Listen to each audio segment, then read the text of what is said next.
Hey guys, Glenn here again. I'm gonna show you some attacks that I did today, and let's just break down how I took down this base.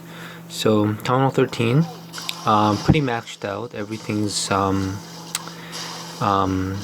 top level, I think, even the heroes. And I'm just starting here with the balloon to pick up any seeking air mines. I have the Warden walk or charge into the base. It's going to take down the Archer Tower and the Wizard Tower for me. I know that there were Teslas at the top. I knew there might be traps there, so I don't involve any air troops there. I just allow a witches, the P.E.K.K.A out of the siege barrack, and 3 witches I invest. And I quickly added another Yeti here because I realized that the witches are in danger because of more Teslas and more threats here. So I do add in a Yeti there that helps to tank my witches. So you're gonna see my witches survive pretty much the whole raid here.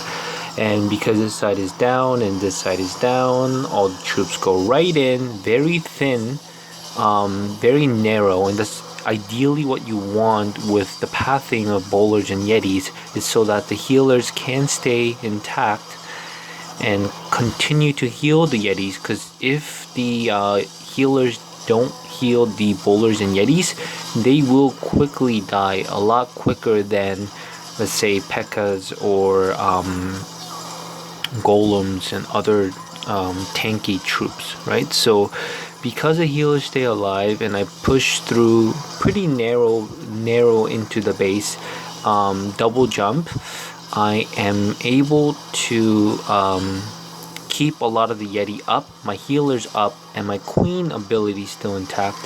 And what's interesting with this attack is I actually faced the enemy CC last, and sometimes if you can format or structure your attack so that your army will encounter the CC troops when no defenses are hitting my army, that's an advantage to you. So to have a CC right in the corner, to go right at the CC there while you're getting hit, rained on by other defenses.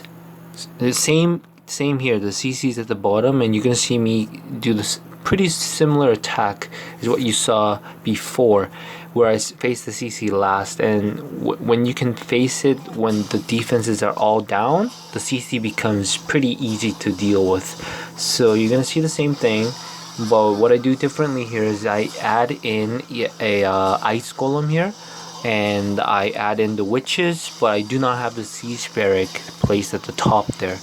The reason why I don't is because I invest instead into 5 lightning and EQ to take down a couple key defenses, as well as the C's, dang it, what are these called? Oh, that just lost me in my head. What are they called? Anyways, this defense removed, so allows my witches to continue traveling along the side over here, because I cut the defenses and things over here with the Yeti and bowlers and my heroes. So you're gonna see my Yeti, bowler, warden all transfer off. I do use my warden ability because he was being targeted by the single inferno. I double raise my Yeti bowlers, and notice because I remove those key defenses at the top with the lightning, a lot of my Yetis and bowlers, they didn't get enough damage and hits for them to die. So this attack actually, even though I'm working with a much lower level heroes, I end up destroying this maxed out base a lot more significantly than the attack before. So that just goes to show that sometimes adding rage jumps to push your troops into the base, it's not as ideal as you just investing some of those jump or rage, take it out, because I only have 1 jump in this case. and just take it out and then replace it with the 5 lightning and EQ to take down 3-4 key defenses. And once you do that, sometimes your result, like in this case, is a lot better, because basically you just never have to deal with the damage coming from those key defenses, especially if it's an Inferno, if it's a Wizard Tower, if it's a Expo. They do a lot of damage, so to have that removed from play is actually really ideal. Last one I'm going to show you is actually very similar again, but I treat it a little bit differently in this one. I do the lightning EQ here as well. So you're going to see me. What are these called? What can I remember? Alright, so this one I start with the Warden Charge a little bit to the right side because I failed to funnel properly, and I get a lower percentage 2-star on this base with my other account. So I'm trying a second time with my higher account. So what I do is I invest into the 5 lightning EQ to take down an Expo, Archer Tower, Wizard Tower, and the Scatter Shot. That's what they're called. Fudge.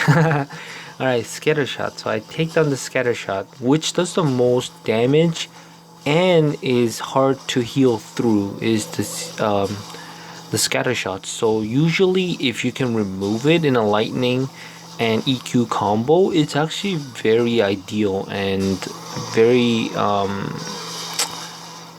helpful. So in this one, because I don't have Wall Wrecker or a jump, I am investing into a couple wall breakers. I do have all my Yetis, Ice Golem, King, Queen, Bowlers in. I delayed the Bowlers because I knew they were going to be hit by the splash damage and die too quickly, so I try to send them as late as I can. And then I have the Blimp go right into the Town Hall. 2 Yetis, Valks, and the Barbs will always take down the Town Hall as long as there's no other like traps and other things hitting my Yetis. So you don't always have to rage the Town Hall area if you realize there isn't, like, you know, heroes there or Skelly, CC, something to distract the Yetis. And the rest of the base I just push through with my heroes, the rest of my Yetis and Bowlers, and you're just gonna see me just slowly but surely get the 3-star on this maxed out Town Hall 13 base. So I hope these internet bases, I'm pretty sure I've seen them around a few times, can be taken down by using a very similar army or a similar attack. And I'll see you guys in the next one. Thanks. Peace. Clash on, guys.